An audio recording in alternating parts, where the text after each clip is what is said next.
So in order to get the best bang for the buck and spending money on large consulting out there, demand transparency from your consulting partners. Ask who they're partnering with and if any compensation is flowing behind the scenes. And you're going to get an unusual answer in that. They're going to tell you about the partnerships, and they're going to tell you about some sort of financial arrangement they have with a big cloud provider, big technology provider, where they both benefit from these projects, and then ask them how that's going to promote their independence in terms of picking the right technology for them. And that's a core problem that we're seeing in the industry right now. And it's continuing on with the AI stuff. Everybody has a partnership with NVIDIA. Everybody has a partnership with AI-related technologies that are out there.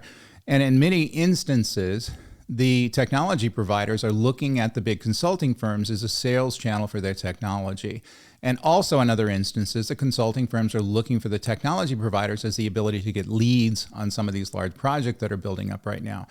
These chummy relationships can be good or bad, but I think in many cases they promote a dependence and a bias toward the technology at hand versus a consulting architect, for AI and cloud, taking an independent look at the problem domain and picking the right technology.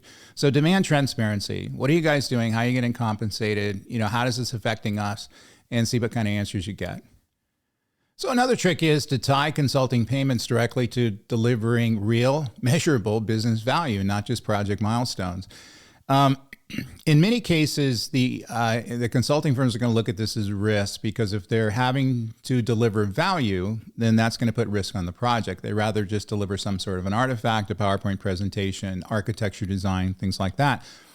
But their job's not going to be done in doing that. So your job is done as a consultant, and I explain this all the time to enterprises that are leveraging consultants, when they've delivered value to the business, when they've actually built the technology, designed the technology, and it has measurable and objective return on investments that they can prove and they can show you through metrics that you both agree upon.